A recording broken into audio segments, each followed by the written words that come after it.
তাজ multimedia.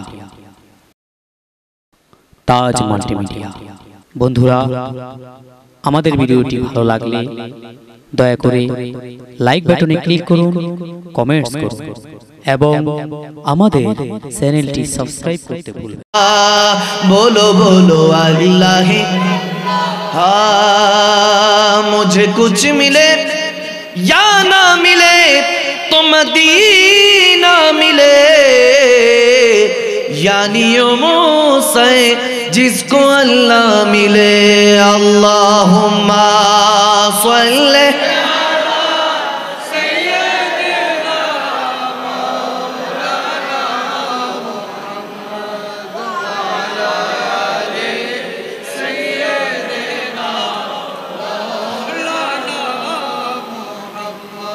एक बार उच्च आवाज बोली अल्लाहुम्मा आमीन। आरो जोरे जिकिर करेছি, दुरूद पढ़েছি, बरकत दिबे के? रब्बे करीम दुनियाते থাকার জন্য পাঠান নাই, শেখার জন্য পাঠিয়েছেন। এজন্য প্রথম আয়াতে কারিমা রাসূল আরবির উপর নাজিল করেছেন, ইকরা বিসমি রাব্বিকাল্লাযী খলাক। ওগো হাবিব পড়ুন সেই প্রভুর নামে যিনি আপনাকে সৃষ্টি করেছেন। তিনি কে? আরো জোরে, তিনি কে? নবীকে আল্লাহ পড়িয়েছেন, নবী সাহাবায়ে কেরামদেরকে পড়িয়েছেন। মদিনা ওয়ালা এইভাবে পড়াতে পড়াতে আমাদের পর্যন্ত, ওয়ারাসাতুল আম্বিয়া পর্যন্ত এসেছে। শিক্ষা নিতে হবে নবীর ঘর থেকে, নবীর আওলাদ থেকে, ঠিক কি না? তাহলে শিক্ষার মধ্যে বরকত আসবে।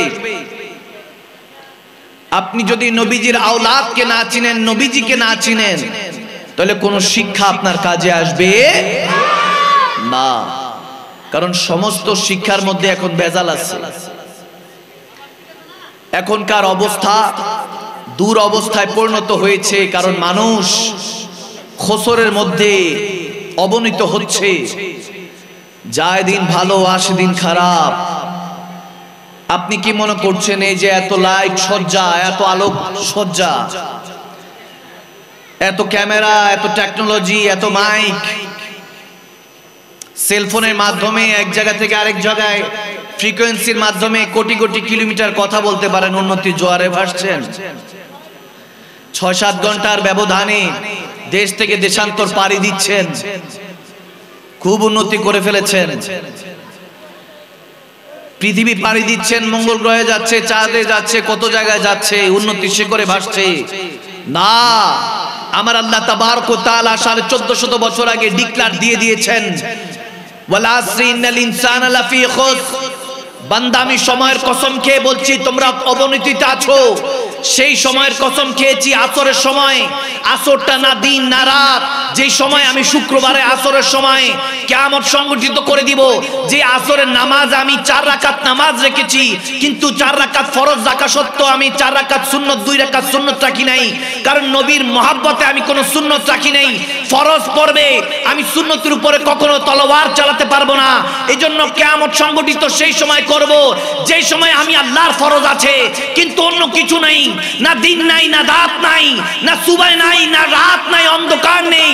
আমি সেই সময়ের কসম খেয়ে বলছি, বান্দা যত রকমের উন্নতি দেখছো, এগুলো উন্নতি নয়, এগুলো অবনতি। যায় দিন ভালো, আসে দিন খারাপ। পিছনে তোমাদের মৃত্যু আর সামনে কিয়ামত অবস্থান করছে, ঠিক কি না? This the truth. এটা একমাত্র সত্য। হিন্দু, বৌদ্ধ, খ্রিস্টান, মুসলমান, আস্তিক কিংবা নাস্তিক, যে যেই ধর্মেরই অনুসরণ করেন না কেন, একটা জিনিস মানে মৃত্যু আসবেই। সে জায়গা থেকে কেউ পলায়ন করতে পারবে না। এজন্য ভাইয়ের আমার, বাবার আমার, আজকের এই মেহফিল যাতে কোনো এন্টারটেইনমেন্ট না হয়, বিনোদন না হয়, হেদায়েতের জারিয়া হয়, জীবন পরিবর্তনের জারিয়া হয়। রাত গেই বাদ গেই, রাতও চলে গেল, ফজর ও কাজা আবার যেই সেই। এই জীবন গঠন করলে কবরে গেলে যদি দয়াল নবী চেহারা দেখান, তখন কি উত্তর দিবেন? এজন্য আমার রব্বে করিম বলেছেন, তোমাদের দিলকে পবিত্র করো। জিসমে যেরকম ভাবে কাপড়ের মধ্যে যদি কোনো দাগ লাগে, আমরা একে অপরকে বকাবাদ্য করতে থাকি, তেমনি ভাবে আমরা যদি মুখ ব্রাশ না করি, পরিষ্কার না করি, মেসওয়াক না করি, মুখ যদি ধৌত না করি, ফ্রেশ না করি, ময়লা পড়তে থাকে, 3-4 দিন পরে আপনার বডি থেকে ব্যাড স্মেল, খারাপ দুর্গন্ধ আসা শুরু হয়, আমরা পেরেশান হয়ে যাই, আতর গোলাপ ছিটাতে থাকি, বডি স্প্রে, সেন্ট, শেষ নাই। কিন্তু ভিতরে যে কলবটা আছে সেটা ময়লা পড়তে পড়তে শেষ হয়ে গেছে, খবর নাই। কলবকে পরিষ্কার করতে হবে। আজকে আপনাদেরকে আমি ছোট্ট করে বুঝিয়ে দিয়ে যাব সফলতা কি, success, what is the meaning of success. যার কাছে কোটি কোটি টাকা আছে, কিংবা সে খুব সুন্দরী একটা মেয়ে বিয়ে করেছে, ভালো স্যালারি চাকরি আছে, বিদেশে অনেক ভালো ব্যবসা আছে, দেশে ব্যবসা আছে, বিজনেস আছে, অনেক বড় লিডার, দেশকে, এলাকাকে, নগরীকে রুল করে, তিনি কি সফল? আওয়াজ দেন, আরো জোরে বলেন, তিনি কি সফল? না, তিনি কখনোই সফল না। সফল তিনি যে গুনাহ করার আগে ফিরে আসে, ঠিক কি না? সফল সে ব্যক্তি যে মাঝে মাঝে লুকিয়ে লুকিয়ে দান সদকা করে, ঠিক কি না? সফল সেই ব্যক্তি যে হালাল রুজি রিজিক অন্বেষণ করে, মা বাবার খেদমত করে, ছোটদের স্নেহ করে, বড়দের সম্মান করে। বড়দের সম্মান এই জন্য করে যে তেনার আমল ভালো, ইবাদত বেশি, আর ছোটদের স্নেহ করে যে গুনাহ কম, এই জন্য তাকে স্নেহ করে, ভালোবাসে। তারা হলো সফল। সফল সেই ব্যক্তি যে কবরে নবীর পরিচয় দিতে পারবে, হাসরে নবীর শানে রিসালাত বলতে পারবে, নারায়ে তাকবীর, নারায়ে রিসালাত দিতে পারবে, লাওয়ায়ে হামদের নিচে, পতাকার নিচে দাঁড়িয়ে নবীজি লাবে দহান থেকে খাবে কাউসারে পানি পান করে, নবীজির সাথে, আউলিয়া আল্লাহদের সাথে, আহলে বায়াতের সাথে স্লোগান দিতে দিতে জান্নাতের আয়ান নামের ওই গেট দিয়ে জান্নাতে প্রবেশ করে, যে রব্বে করিমকে বেনকাব বেপরদা দেখবে, he is the successful man, ঠিক কি না? তিনি হলেন সফল, বাকি সব বিফল, বাকি সব বিফল। আসুন প্যারা নবীর কাছ থেকে কিছু দরস নেই। কোরআনের তাফসীর আমরা শুনবো, কোরআন বিল কোরআন তাফসীর শুনবো, কোরআন বিল হাদিস তাফসীর শুনবো, যাতে অন্তরটার মধ্যে আল্লাহর নূর প্রবেশ করায়। মনে রাখবেন, আয়োজন তখন কামিয়াব হয় যখন সেটার মধ্যে দয়াল নবী, রব্বে করিমের মতো, ওলি আল্লাহদের মতো, আহলে বায়াতের মতো নেককার বান্দাদের, প্রিয়জনদের খেতাবাত হয়, বক্তব্য হয়, ঠিক না? আয়োজন তখন সফল হয় যখন সেখানে প্রিয়জন থাকে। প্রিয়জন ছাড়া আয়োজনের কোনো দাম। এই যে সমস্ত আয়োজন, ঠাস করে যদি শুনেন বাবা মারা গিয়েছে, মা মারা গিয়েছে, কলিজার টুকরা সন্তান মারা গিয়েছে, ভাই মারা গিয়েছে, বোন মারা গিয়েছে, স্ত্রী স্বামী মারা গিয়েছে, সমস্ত আয়োজন শেষ। পায়ের নিচে দেখবেন ঘাম বেরোনো শুরু হয়েছে। এমন একটা ফিল, এমন একটা অনুভূতি যেটা আপনার কখনোই আর সামনাসামনি হওয়া হবে না। আপনজন যখন ইন্তেকাল করে কবরবাসী হয়ে যায়, যখন বুঝতে পারেন যে সে আর কখনো ফিরে আসবে না, তখন আপনার যে কোনো বিয়ের ফাংশন হোক, যে কোনো ফাংশন হোক, যে কোনো আয়োজন হোক, যে কোনো ব্যবস্থাপনা হোক, প্রিয়জন চলে গেলে সমস্ত আয়োজন বৃথা হয়ে যায়, ঠিক না? ভাইয়েরা আমার, বাবারা আমার, আজকে যখন এই গলি দিয়ে হেঁটে আসতেছি তখন খুশবু পাচ্ছিলাম, আতর ছিটানো হয়েছে, খুশবু ছিটানো হয়েছে। তো খুশবু নাকে লাগার পর পরে আমার একটা হাদিস মনে পড়লো, হযরত মিসকি আলাইহির রাহমা, অনেক বড় একজন আল্লাহ ওয়ালা ছিলেন, আল্লাহর ওলি ছিলেন, যিনি যে রাস্তা দিয়ে হেঁটে যেতেন সেই রাস্তার মধ্যে মেশক আম্বরের খুশবু বইতে থাকতো। সুবহানাল্লাহ। খুশবু, যে রাস্তা দিয়ে হেঁটে যেতেন সেই রাস্তা দিয়ে একটা খুশবু আসতো। কেউ যদি তেনাকে খুঁজতে থাকতো, কখনো তেনার বাসায় বা কোনো কিছু ঠিকানা জিজ্ঞেস করতো না কাউকে, শুধু সেই রাস্তা ধরতো যে রাস্তা দিয়ে খুশবু চলে গিয়েছে। হযরত মিসকিকে কেউ যদি খুঁজতে শুরু করতো, ওই খুশবু পিছনে পিছনে যেতে থাকতো, গন্তব্যে হযরত মিসকি দাঁড়িয়ে থাকতো। সুবহানাল্লাহ। এখন আর ওই সৌরভ নেই, ওই খুশবু নেই। এখন খুশবু আমাদের এক্সট্রা লাগাতে হয়, পারফিউম এক্সট্রা লাগাতে হয়, আল্ট্রা মডার্ন জামানা। জেনজির জামানা, আল্ট্রা জেনজি। এখন জেনারেশন জেড নাকি চলে এসেছে, যারা নিজেরাই নিজেদের ডিসিশন নিতে পারে। কিন্তু আমার রব্বে করিম বলেছেন ওয়াকুনু মা'আস সাদিকিন, ওলি আল্লাহদের সঙ্গ জ্ঞাপন করো, নেককার বান্দাদের সাথে চলো। নিজে চলতে যাবা বদবখত হবা, বরবাদ হবা। যদি নেককার বান্দার সাথে চলো জান্নাতে আবাদ হবা। ঠিক না? ওলি আল্লাহদের সাথে সঙ্গ জ্ঞাপনের কথা আমি মাদানী সাহেবের কথা নয়, রব্বে করিমের কথা। আমার আল্লাহ তাবারক ওয়া তাআলা ডাক দিয়ে আমাদেরকে বলছেন প্যারা নবীর মাধ্যমে, কুল ইন কুনতুম তুহিব্বুনাল্লাহ ফাত্তাবিউনি ইউহিব্বুকুমুল্লাহ।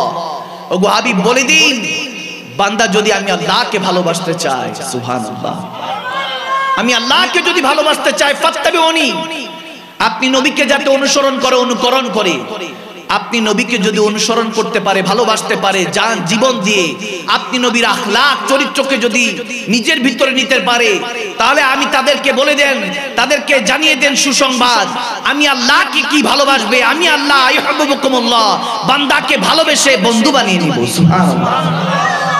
তারা ফ্রেন্ডস অফ আল্লাহ অলমাইটি, আলা ইন্না আউলিয়াল্লাহি লা খাউফুন আলাইহিম ওয়া লা হুম ইয়াহজানুন। তারা বন্ধু হয়ে যায় আল্লাহ। অতীতের গুনার ভয় থাকে না, ভবিষ্যতে জাহান্নামে যাওয়ার ভয় থাকে না, কারণ তেনারা সর্বদা তওবাতুন নাসুহার মধ্যে থাকে। তেনারা নিজের মধ্যে, খুদের মধ্যে হারিয়ে যায়, আল্লাহ আল্লাহ রাসূলের প্রেমের মধ্যে হারিয়ে যায়, তওবা করতে থাকে, নিজেকে সবসময় ছোট মনে করতে থাকে, সবসময় আল্লাহ আল্লাহ রাসূলের দয়ার ভিক্ষা চাইতে থাকে। একটা পর্যায়ে তাদের গুনাহ খাতা মাফ হয়ে যায়, তাদের উসিলায় আল্লাহ জান্নাতে, জাহান্নামের মধ্যে অনেক জাহান্নামীদেরকে জান্নাত দিয়ে দিবে। সুবহানাল্লাহ। ভবিষ্যতে জাহান্নামে যাওয়ার ভয় থাকে না, অতীতের গুনার ভয় থাকে না। ইত্তাকিল্লাহ ফাত্তাকুল্লাহ মাস্তাতাতুম। তারা রূহ দিয়ে, জিসম দিয়ে কেবল আল্লাহকে ভয় করে, দুনিয়ার কোনো মানুষকে ভয় করে না। আমরা এখন মানুষ তো মানুষ, টাকা পয়সারও ভয় করি, যানবাহনকে ভয় করি, চলাফেরা করার সময় কত কিছুকে ভয় করি। আশেপাশে দিয়ে গাড়ি যদি বেশি স্পিডে যায়, তারপরও ভয় পেয়ে উঠে, হৃদয়টা কেঁপে উঠে। কিন্তু আল্লাহর ওলিরা, হাদিসে এরকম এসেছে, কিয়ামত হতে থাকবে, যারা মুমিন বান্দা তারা শান্ত থাকবে। সুবহানাল্লাহ। হযরত মিসকি আলাইহির রাহমা, যেনাকে বলছিলাম যেদিক দিয়ে হেঁটে যেত খুশবু বের হতো, খুশবু। কোন এক যুবক জিজ্ঞেস করে বসলো, হে আল্লাহ ওয়ালা বান্দা, হে হুজুর, হে আল্লাহর ওলি, আপনি বলুন আপনার ভিতর থেকে এই খুশবুটা কোথা থেকে আসে, আপনি কি আতর ব্যবহার করেন? বলে আমি কোনো আতর ব্যবহার করি না, তবে আমি যুবক অবস্থায় একটা ঘটনা আমার সাথে ঘটেছে, তারপর থেকে আল্লাহ এই বরকত দিয়ে দিয়েছে। সুবহানাল্লাহ। এই যৌবন বয়সটাই হলো নিয়ামত। মনে রাখবেন, past is history, future is mystery, but present is gift. অতীতটা হলো ইতিহাস, ভবিষ্যৎ রহস্য, কিন্তু বর্তমানটা হলো উপহার। ঠিক না? অতীত থেকে মানুষ শিক্ষা গ্রহণ করে, ভবিষ্যৎ সম্পর্কে কেউ কিছু জানে না, কিন্তু বর্তমানটা তো জানি। এই বর্তমানটা আপনার ঠিক করতে হবে, এই বর্তমানটার মধ্যে নিজের মধ্যে খুলুসিয়াত আনতে হবে, আখলাক চরিত্রের মধ্যে পরিবর্তন আনতে হবে, নয়তো এই মাহফিল করা বন্ধ করে দেন। এই তামাশা করে লাভ নেই, এগুলো তামাশা, এগুলো মাজলিস না। যদি আমার কথাগুলি আপনার কান দিয়ে হৃদয় পর্যন্ত না পৌঁছায়, এখনো যদি মনোযোগটা এই জায়গায় থাকে, মনে রাখবেন রব্বে করিম আপনার জন্য এখনো রহমতের দরজাটা, হেদায়েতের দরজাটা খোলা রেখেছেন। कुछ वक्त और है फिर ये भी गुजर जाएगा, आज जो है कल नहीं रहेगा, ये बात याद रखें। ভালো মতো মনে রাখবেন, আজকে যা আছে সেটা কালকে থাকবে না। সময় সময়ের মতো অতিবাহিত হচ্ছে, কিন্তু খরচ আমরা হয়ে যাচ্ছি, আমরা খরচ হচ্ছি।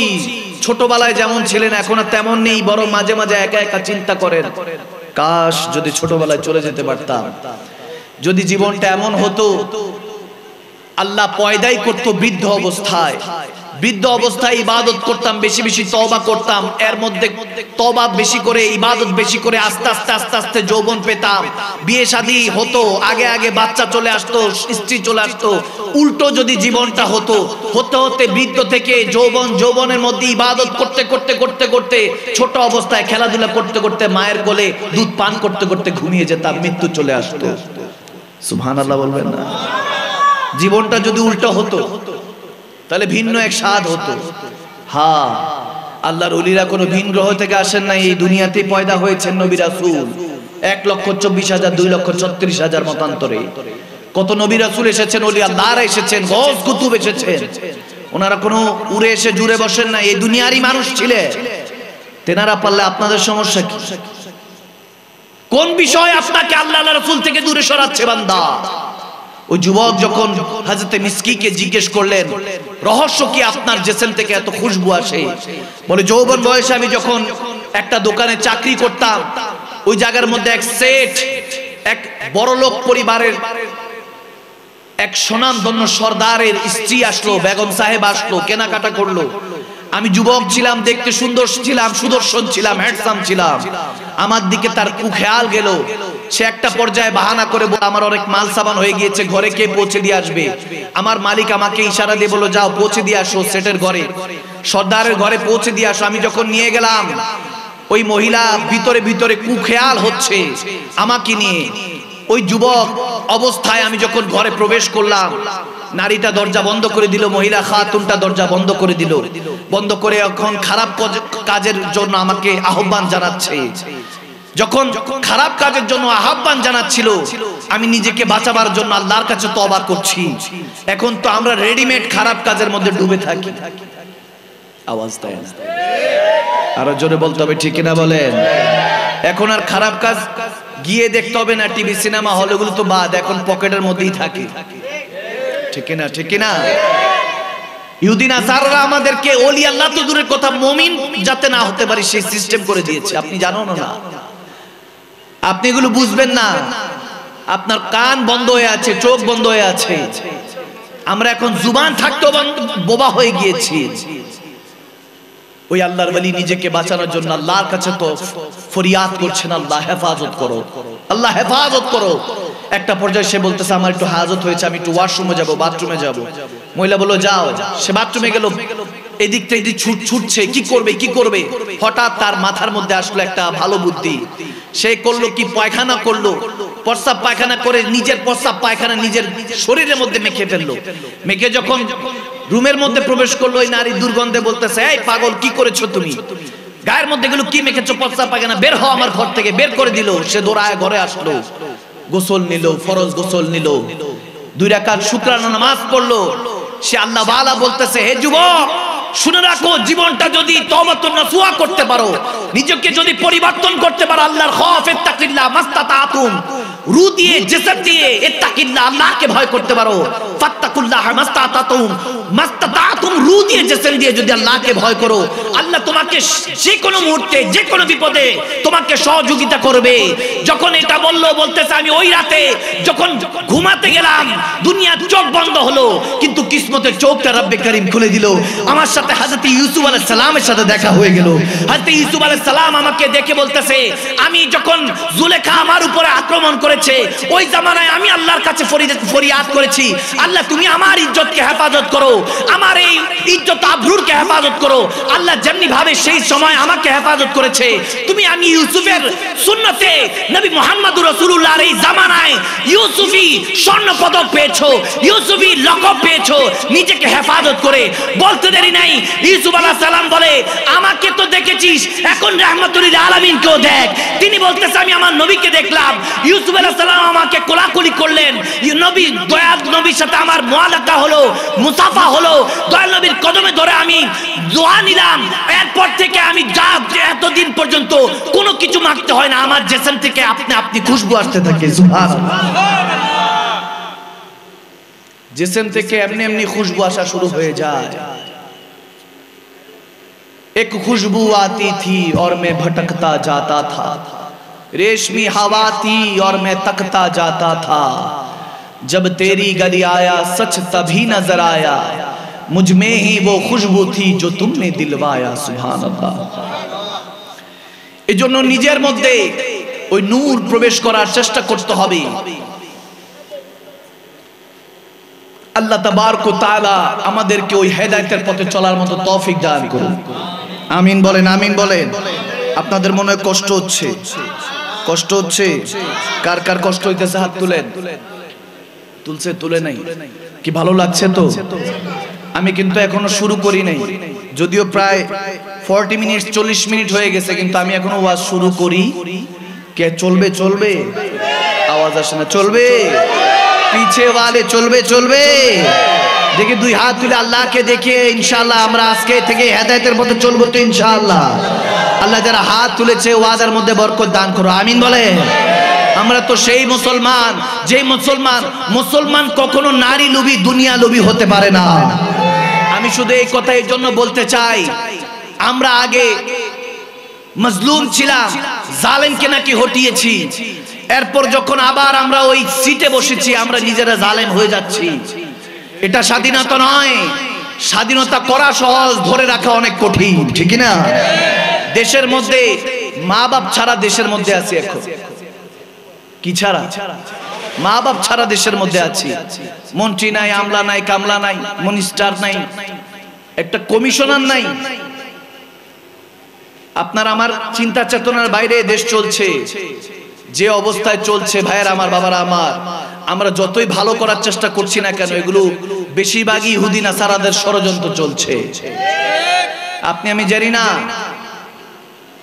আমাদের চোখের মধ্যে কালো পর্দা লাগিয়ে ইহুদি নাসারারা সব দখল করার চেষ্টা করছে এই বাংলাদেশ ওলি আল্লাহদের দেশ এই দেশের মধ্যে আল্লাহ রাসূলের শানে ওলি আল্লাহদের শানে কোনো গোস্তাকি বরদাস্ত করা হবে না আওয়াজ দেন না কেন মুসলমান আপনি মানেন না আপনার বিষয় কিন্তু আল্লাহর ওলি শানে আমার প্যারা নবীর শানে আল্লাহ রাসূলের শানে কোরআনের শানে ইসলামের শানে কোনো গোস্তাকি আমরা বরদাস্ত করব না কিছুদিন আগে হিন্দুস্তানের মধ্যে একটা বেদিন গোস্তাকি করেছে আমার নবীর শানে যে মুম্বাই নাকি কারোর জন্য অপেক্ষা করে না ওই মুম্বাই ব্লক করে দিয়েছে মুসলমানরা তো সেই জায়গায় যদি খাজা মাইনুদ্দিন চিশতির ফয়েজ ও বরকত থাকে এই জায়গার মধ্যে শাহজালি আমানি শাহপন ইয়ামানি শাহিন শাহ ইমাম রাব্বানি শাহিন শাহ ফিরিকোট শাহিন শাহ মজবন্ডারের বরকত আছে এই বাংলাদেশ ওলি আল্লাহদের পটভূমি এই দেশের মধ্যে কখনো অরাজনৈতিক কোনো দুর্নীতি হতে দিতে হবে না কোনো দুর্নীতি আমরা মেনে নিব না কোনো অরাজকতা মেনে নিব না আপনি আপনারটা মানেন কিন্তু আমরা দ্যাটুইন করতে বলতে চাই আমরা মুসলমান মুমিন মুসলমান আশিক রাসূলরা কখনো নারী লোভী না দুনিয়াবি লোভী নয় আমরা দুনিয়ার জন্য এই দুনিয়ার ऐश ও আরামের জন্য আল্লাহর রাসূলের মহব্বতের পথে চলি না চলতে বলি না আমরা বলতে চাই আমি গুনাহগার বলতে চাই আমার নবীর ক্ষমতা নিয়ে প্রশ্ন তুলছো আমার নবী 8-10টা মুর্দা মানুষের মতো মদিনাতুল মুনাওয়ারায় পড়ে আছেন নাউজুবিল্লাহ এই আকীদা জামানাকে শিখাচ্ছেন তাদেরকে আইডল বানাতে চাচ্ছেন নাউজুবিল্লাহ সুম্মা মাআযাল্লাহ আপনাদেরকে বলতে চাই যারা ওলি আল্লাহদের আদর্শকে এক সাইডে রেখে আমার নবীর হুসনে আখলাক এক সাইডে রেখে কোরআনকে শুধু সাপোর্ট বানাতে চান তারা শুনে রাখেন এই কোরআন নবী না আসলে কখনো পাইতেন না এই কোরআন নবী না আসলে পাইতেন না এই নামাজ এই সিজদা আমার নবী না আসলে পাইতেন না নবী মেরাজ রজনীতে যে আওয়াদনা কাবা কাউসানে গিয়ে 50 ওয়াক্ত নিয়ে এসেছেন মুসা আলাইহিস সালামের ফরিয়াদে 5 ওয়াক্ত বানানো হয়েছে কেন আল্লাহ রাসূল জানতেন না যে বান্দারা পারবে না জানতেন কিন্তু আমার আল্লাহ বারবার নবীকে দেখতে চেয়েছেন নবী ওই ফয়েজ ও বরকত নিয়ে দুনিয়াতে এসেছেন উম্মতের শাফাআত করার জন্য আমার নবীর আশা ও রহমত যাও রহমত আমার নবী এসেছেন হেদায়েতের জন্য গিয়েছেন বান্দার শাফাআতের জন্য তুমি বান্দা এখন আমার নবীর শান বুঝতে পারো নাই যারা বুঝেছে হানজালা রাদিয়াল্লাহু তাআলা নবদুলহানকে বাসর রাত্রিতে ছেড়ে আমার নবীর হুকুমে শাহাদাতের জান পান করেছেন যুদ্ধের ময়দানে গিয়ে আমরা সেই মুসলমান অস্ত্র জমা দিয়েছি ট্রেনিং নয় যদি আল্লাহ রাসূলের হুরমত আজমতকে রক্ষা করার জন্য ওলি আল্লাহদের হুরমত আজমতকে রক্ষা করার জন্য যদি রক্ত দিতে হয় ইমামে হোসেনের মতো রক্ত দিয়ে গোসল করে হলে ইসলামকে হেফাজত করব আমরা ইনশাআল্লাহ আমরা সুন্নিয়তকে হেফাজত করব ইনশাআল্লাহ আল্লাহ রাসূলের হুরমত আজমতকে হেফাজত করব কে কে রাজি আছেন দুই হাত তুলে দিয়ে আল্লাহকে দেখি বলেন আল্লাহ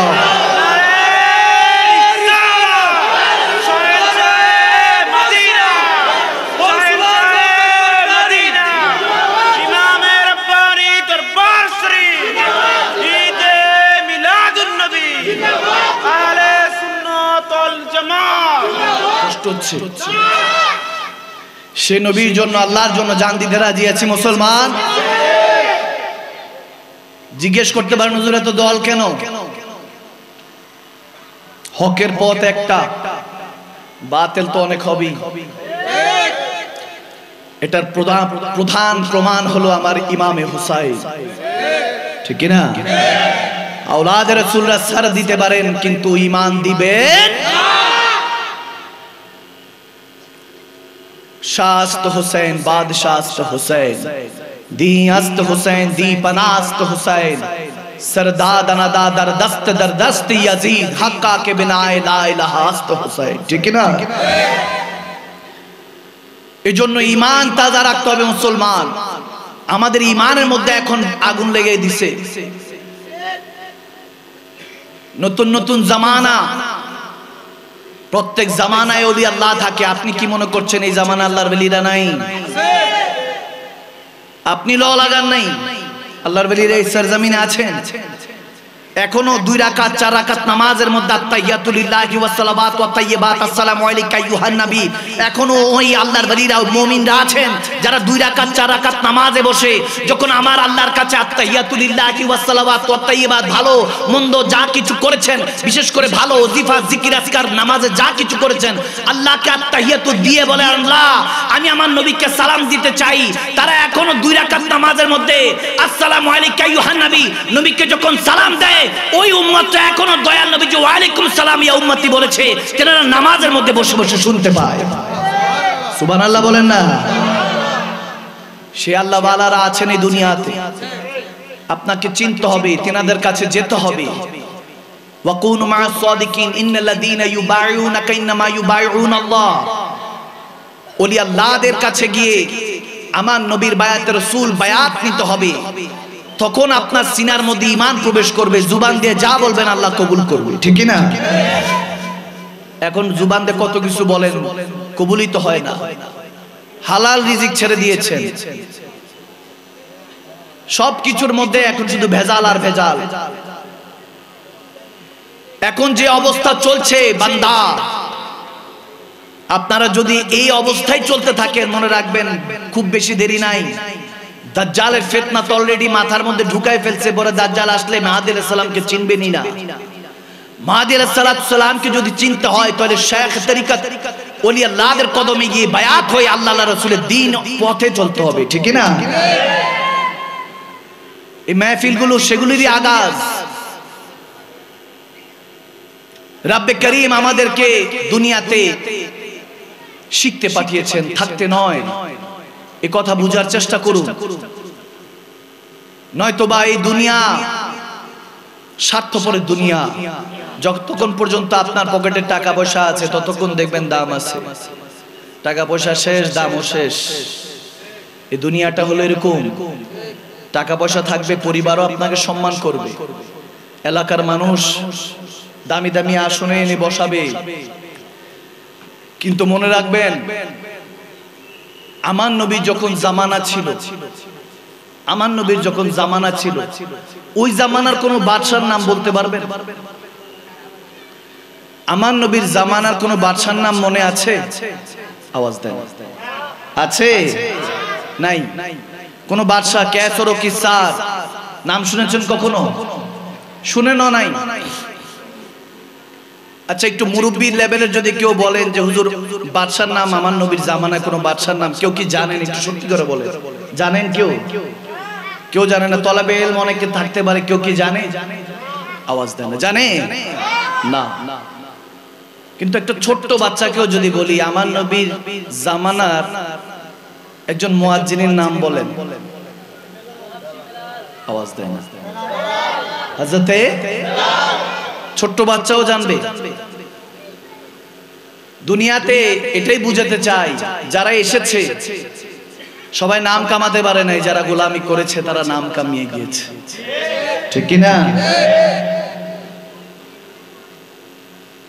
এরকমই একজন বাচ্চা আমার নবী জামানার মধ্যে হযরতে বেলাল আজান দিচ্ছে, ওই বাচ্চা ওই যুবকও আজানের সাথে মুখ মিলাচ্ছে, ইহুদি ছিল, মুখ মিলাচ্ছে। আজান দিচ্ছে হযরতে বেলাল, তিনিও মুখ মিলাচ্ছে। আমার নবী দেখলেন যে দুষ্টুমি করছে। অনেক সময় হয় না যে আমরা কথা বলতে গেলে একজন কথা বলে আরেকজন একটু ভেঙায় অবস্থায়, হয় কি হয় না, হয় কি এরকম মাঝে মাঝে হয় যে একটু কথা বলতেছি একটু হয় না, মাঝে মাঝে একটু ভেঙায় দেয়। তো ওই যে ইহুদি ছেলেটা ছিল সেও ভেঙাচ্ছে। আমার নবী যখন খেয়াল করলেন যে সে ভেঙাচ্ছে, কিন্তু সেই যে টোনে ভেঙাচ্ছে, ভেঙানির টোনটা অনেক সুন্দর। সুবহানাল্লাহ বলেন না, অনেক সুন্দর। বেলাল যেভাবে আজান দিচ্ছে তার কণ্ঠটাও ওরকম। সুবহানাল্লাহ বলেন না। ইহুদি ছিল, আমার নবী ডাক দিলেন, বলতেছে তোমার কণ্ঠটা তো অনেক সুন্দর, তুমি আবার একটু আমাকে শোনাও। সে একবার শোনালো, শোনানোর পরে এখন আর ভেঙচি দিয়ে শোনাচ্ছে না, এখন ঠিকঠাক মতো শোনাইছে আজানটা। যখন আমার নবীর নাম আসলো তখন তার চোখ দিয়ে চোখ টপ টপ করে পানি পড়া শুরু হয়ে গেল। সুবহানাল্লাহ, আল্লাহ হেদায়েতের নূর দিয়ে দিলেন। হাদিসের মধ্যে এসেছে আবু মুজুরা, হাদিসে এসেছে আবু মুজুরা রাদিয়াল্লাহু তাআলা আনহু নাম। ওই ইহুদি কালমা পড়ে মুসলমান হয়ে নবীর কাছে বায়াত নিয়েছেন। এরপরে দেখা গিয়েছে আবু মুজুরাকে আল্লাহর হাবিব মক্কার মধ্যে নিযুক্ত করে দিয়েছেন।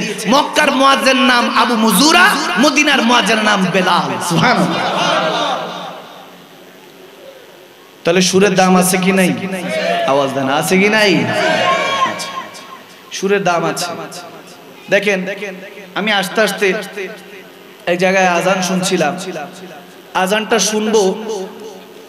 শুনবো কি যে শুনে মনে হতেছে যে এটার উত্তর কি দিব। মানে আমাদের বাংলাদেশে এমনও আছে কিছু কিছু জায়গায়, ইল্লা মাশাআল্লাহ, কিছু কিছু জায়গায় আজান যে দেয় মনে হয় ৬০-৭০ বছরের এক মুরব্বী, যে আর কোনো কাজ নাই, রিটায়ারমেন্ট, ব্যবসা নাই, চাকরি নাই, কিচ্ছু নাই, তারে ধরায় দিবে যে আপনি মুয়াজ্জিন।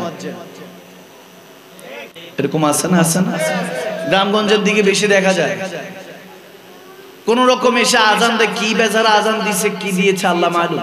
মাঝে মাঝে দেখি যে সকাল 11টা 11:30 আজান, কি হয়েছে বলো, উনি ঘুম থেকে ফজরের পরে ঘুমাইছে, তো হঠাৎ করে উঠছে, ভাবছে জোহর হয়ে গেছে, আজান দিয়ে বসছে 11টার দিকে। তো এরকমই অনেক সময় হয়। আজানটা আমাদের জন্য অনেক বড় একটা নেয়ামত। ইসলামের দিকে আহ্বান করার নামই আজান, ঠিক না? মিশরের এক বাদশা, ইমাম আল্লামা রুমি, মাওলানা রুম আলাইহির রহমাত, তিনি বর্ণনা করছেন, মিশরের এক বাদশা ছিল, তার এক মেয়ে ছিল, রাজকন্যা, প্রিন্সেস। সেই ইসলামের প্রতি তার আসক্ত বেড়ে গেল। সে ইহুদি ধর্মের ছিল, বাদশা ইহুদি ধর্মের ছিল। এখন রাজকুমারী যিনি ছিলেন, তার ইসলামের প্রতি আসক্তটা বেড়ে গিয়েছে, ভালোবাসা বেড়ে গিয়েছে। এখন কোনোভাবেই রাজা চেষ্টা করো তার ভিতর থেকে ইসলামের ভালোবাসাটা নিতে পারছিল না। সুবহানাল্লাহ। চেষ্টা করছে যে রাজকুমারী যাতে তার নিজের আপন ধর্ম অবলম্বন করে, কিন্তু সে ইসলামের ধর্মের প্রতি তার মনোযোগটা বেশি, চর্চাটা বেশি। তো একদিন রাজকুমারী ঘুরতে বের হলেন। যখন ঘুরতে বের হলেন, এক গলি দিয়ে যাচ্ছে, দেখে একটা আওয়াজ আসতেছে, তো একজনকে জিজ্ঞেস করলেন প্রজাকে, যেটা কি বলতেছে, আওয়াজটা কি, তো চিৎকার দিয়ে কি বলছে। তখন রাজকুমারী বলতেছে যে আমার কানে তো খুব সমস্যা হচ্ছে, এত চিল্লাচ্ছে কেন, ভালো লাগছে না। এমত অবস্থায় ওই প্রজা বলল, হে রাজকুমারী, এটা হলো মুসলমানদের আজান। তো বলতেছে আহ্বান এত বিশ্রী হলে এটা আবার কেমন ধর্ম? নাউজুবিল্লাহ। ওই মুয়াজ্জিন যে ছিল, সে আজান ঠিকঠাক মতো দিতে পারতো না, আজানের সুর টুর ছিল না, লেহান ছিল না, এজন্য তাকে বের করে দিছিল। রাজা যখন জানতে পারছে আজান শোনার কারণে রাজকুমারী আর ইসলাম ধর্ম গ্রহণ করবে না, বা ইসলাম ধর্মের প্রতি ভালোবাসা চলে গিয়েছে, ওই মুয়াজ্জিনকে আরো বেশি টাকা দিয়ে ওই মসজিদের মধ্যে রেখে দিয়েছে। নাউজুবিল্লাহ। এটা আপনার আমার সাথে হচ্ছে। আশেপাশের সমস্ত কিছুই আমাদের জন্য প্রয়োজন। আজান থেকে শুরু করে নামাজের সিজদা পর্যন্ত আপনার খেয়াল রাখতে হবে মুসলমান। আওয়াজ দেন। আজান থেকে সিজদা পর্যন্ত, এমনকি মুনাজাতের মুখে মুখে মুনাজাতটা মুছার আগ পর্যন্ত আপনার দায়িত্ব ওগুলোর খেয়াল রাখা। সমাজের প্রত্যেকটা কাজ আমাদের জন্য দায়িত্ব, এগুলোকে ঠিক রাখা। কিন্তু এগুলোর দিকে আমাদের খেয়াল মনোযোগ অনেক কম। আলিশান করে মাহফিল করি, এদিক দিয়ে মুয়াজ্জিন ইমাম সাহেবের বেতনই নেই। মুয়াজ্জিন ইমাম সাহেব কি কুরবানিতে কত সুন্দর লেকচার দিয়েছে, ঈদুল ফিতর, ঈদুল আজহা, কিন্তু বেচারা পরিবারের জন্য কি কিনলো না কিনলো খবরে নাই মুসল্লি। এই মুসল্লি হলে কখনো মুমিন হওয়া যাবে না। মুমিন তখনই হবে যখন নিজেরটা না করেও ইমাম সাহেবেরটা, প্রতিবেশীরটা খেয়াল রাখবে, ঠিক কি না? ওনারা হলেন আল্লাহ রাসূল। শুনেন, ওই মানুষগুলি আপনার প্রথম আপনার কানে আজানটা দিয়েছে, যেটা নামাজ কখনো আপনি পড়েন নাই। আবার একটা আপনি নামাজ পড়বেন যেটার কোনো আজান হবে না। এটাই সত্য। আজাজল সে তেরে ইश्क की तराना ना बनी, किसी को देखते ही रहना नमाज थी तेरी।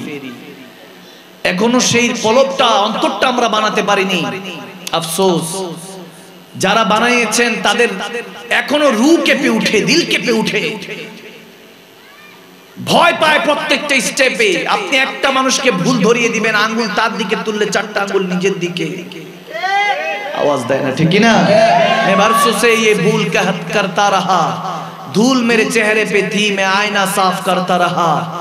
আমি অনেক বছর ধরে এই ভুলই করছি, ধুলোবালি আমার চেহারায়, আর আমি আয়না সাফ করতে ব্যস্ততায়, ঠিক কি না? আয়না সাফ করে লাভ নেই, আগে আপনার চেহারা সাফ করতে হবে, কলব সাফ করতে হবে, মন সাফ করতে হবে, ঠিক কি না? মন সাফ করলে দেখবেন ইবাদত থেকে শুরু করে যা কিছু করবেন সমস্ত কিছুর মধ্যে আল্লাহ বরকত বাড়িয়ে দিবে। আল্লাহ কবুল করুক, আমিন বলে। আপনাদের কষ্ট হচ্ছে না তো? আমি যখন তরিকতপন্থী কাউদেরকে, কোনো ভাই বাবাদেরকে দেখি মজলিসে, তখন আমার মধ্যে কথার লেহেজা চেঞ্জ হয়ে যায়। তখন কথার মধ্যে আদব আনার সর্বোচ্চ চেষ্টা করি, কারণ যারা তরিকতপন্থী ওলি আল্লাহদের পথে মতে চলে তাদের অন্তরে আমার মদিনাওয়ালা থাকে। সুবহানাল্লাহ। আমার কামলিওয়ালা নবী আল্লাহর ওলিদের অন্তর থেকে আমাদেরকে দেখেন, এই ক্ষমতা আল্লাহ দিয়ে দিয়েছেন। আন-নাবিয়্যু আওলা বিল মুমিনিনা মিন আনফুসিহিম। আল্লাহ মুমিনের জানের চাইতে নিকটে।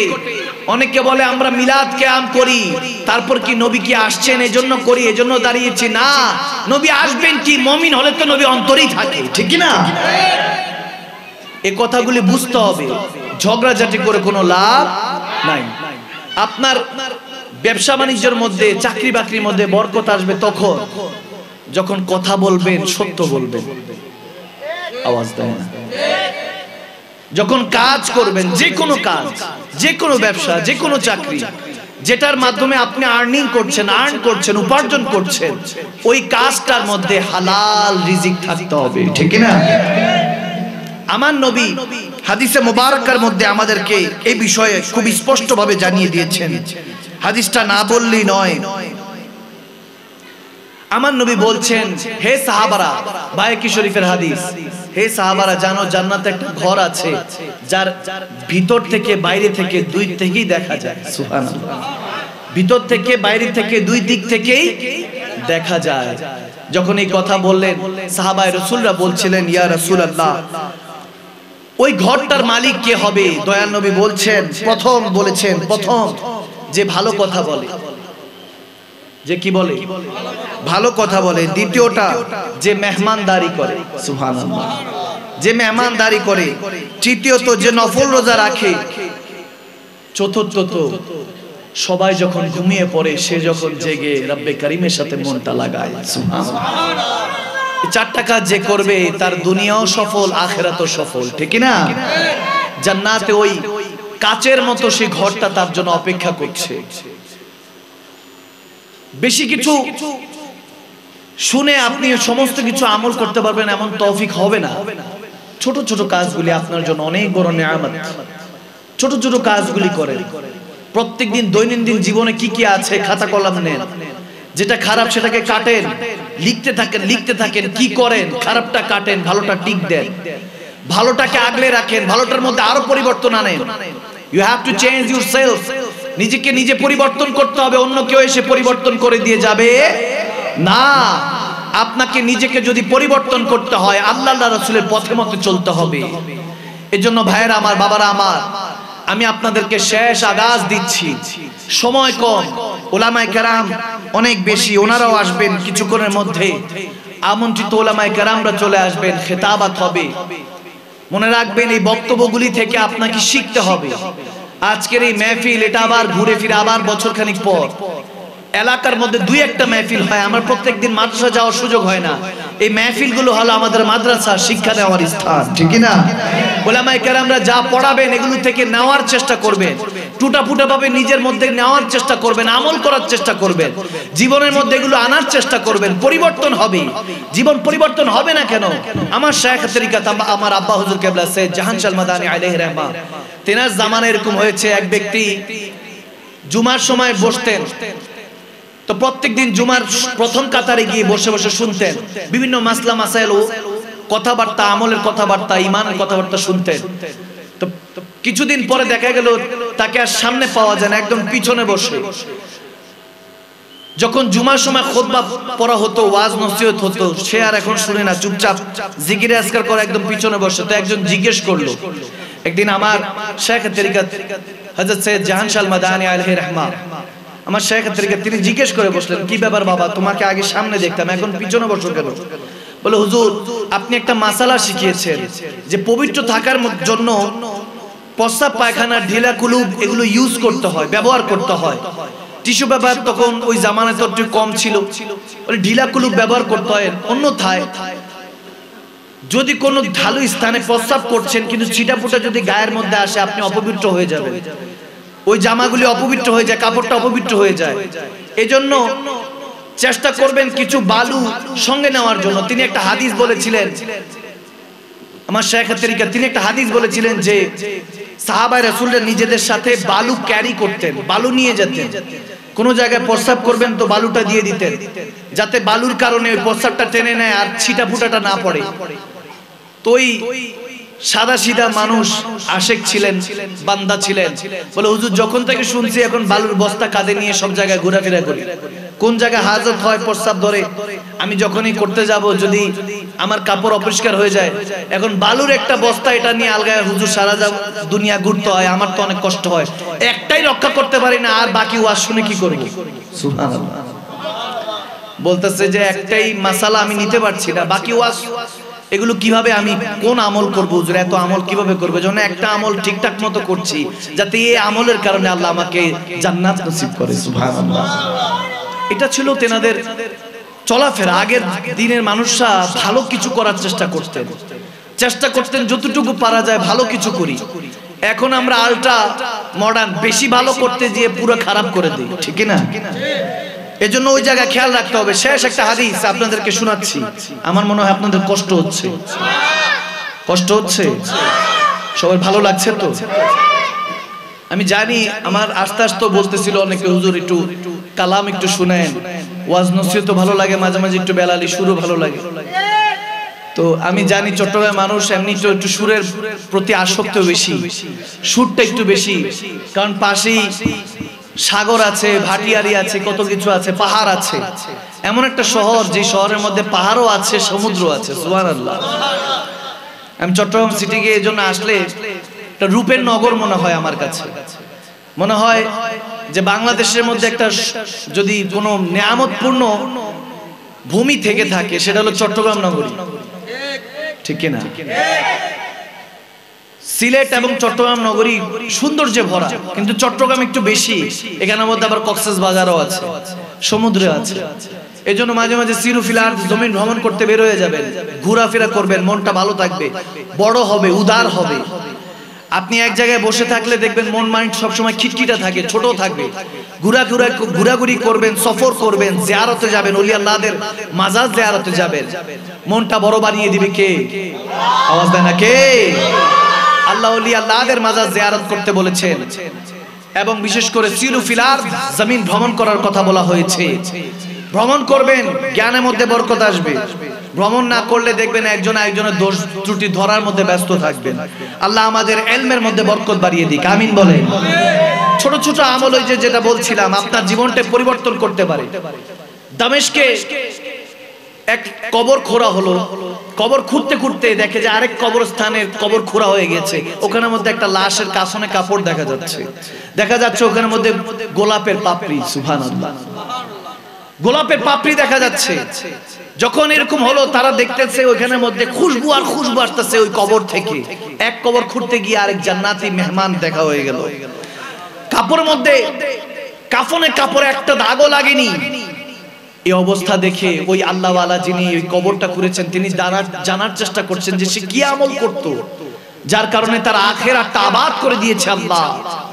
খুঁজতে খুঁজতে তার বিবিকে খুঁজে পাওয়া গেল, বৃদ্ধা, অনেক বয়স্ক হয়ে গিয়েছে। জিজ্ঞেস করা হলো আপনার স্বামী হাজবেন্ড কি আমল করত, কি এমন আমল করত যেটার কারণে তার কবরের মধ্যে ফুল দেখা যাচ্ছে, খুশবু আসতেছে। তখন সে তার ব্রেনের মধ্যে একটু জোর লাগিয়ে বলল আমার তেমন একটা কিছু মনে পড়ছে না, তবে একটা আমল তিনি করতেন। খুব গভীর খেয়াল বান্দা, আপনার এই শেষ হাদিসটা হয়তো আপনার হেদায়েতের কারণ হতে পারে। বায়া কিছু হাদিস হাযা হাদিসুন সহিহ। যখন ওই খাতুন বলতেছেন যে আমার স্বামী প্রত্যেকদিন ফজরের নামাজ পড়তে যেতেন, তেমন একটা কোনো জ্ঞানীও ছিলেন না, সাদা সিধা মানুষ ছিলেন, এলেম কালাম কম ছিল।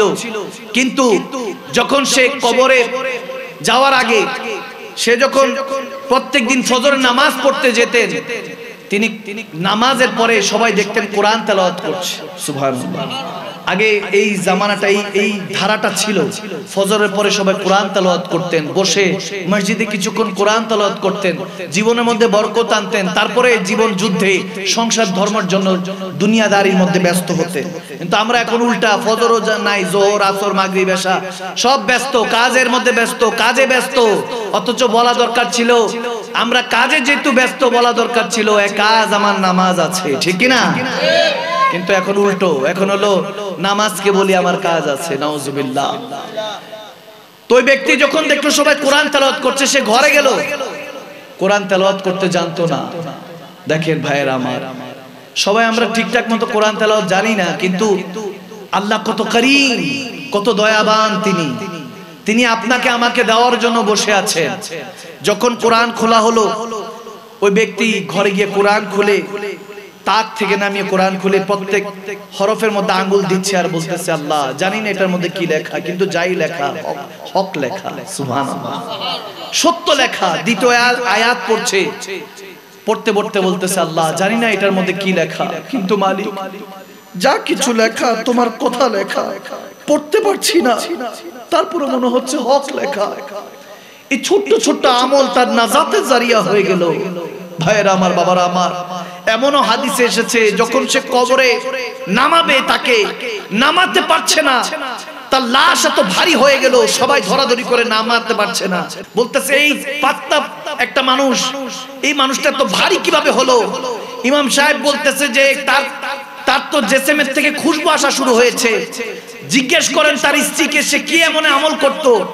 সবাই মিলে যখন জিজ্ঞেস করা শুরু করলো, ওই স্ত্রী তখন বলতে লাগলেন তেনার বিবি সাহেবা যে এই কোরআনটা পড়ে পড়ে তিনি শুধু কাঁদতেন, পড়তে জানতেন না, কিন্তু আঙ্গুল বুলিয়ে বুলিয়ে শুধু কাঁদতেন।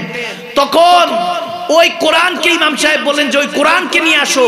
এই কোরআনই তাকে ধরে রেখেছে। কোরআন যখন ওই ব্যক্তির বুকের মধ্যে দেওয়া হলো, লাশটা হালকা হয়ে গেল, কোরআন সহ ওই ব্যক্তিকে দাফন করা হয়েছে। সুবহানাল্লাহ।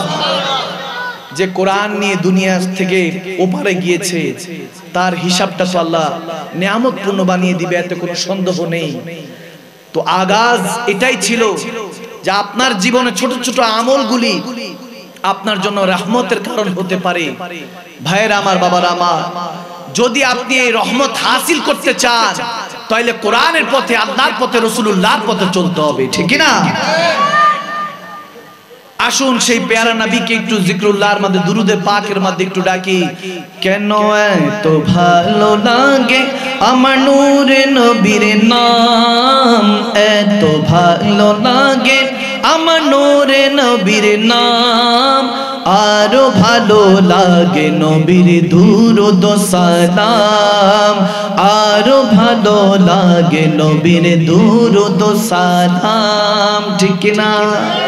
আওয়াজ দেন, আওয়াজ দেন, ঠিক কি না?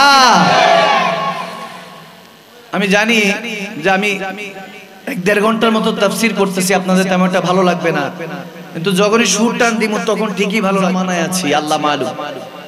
এগুলো আবার কাইটাগুটা দিয়ে দিবেন না, আল্লাহর রাস্তায় মাফ চাই। যে কোনো একজন আলেমী দিন এটা বলেছে, ভালো কথা বলছে, কিন্তু এগুলোর মধ্যে ট্রেন্ডিং এর মধ্যে ঢুকায় এগুলো ভাইরাল টাইরাল করার সিস্টেম করছে। আলেমে দ্বীনদেরকে কখনো ছোট করবেন না, কাটসাট করে আলেমে দ্বীনদের কথাকে নেগেটিভ ওয়েতে প্রেজেন্ট করবেন না। এটার কারণে হাশরের ময়দানে আপনার আখিরাতটা বরবাদ হয়ে যেতে পারে, ঠিক কি না? উলামায়ে কেরাম ওয়ারাসাতুল আম্বিয়া, তেনাদেরকে সম্মান দিবেন। আল্লাহ বরকত দান করুক, আমিন বলেন।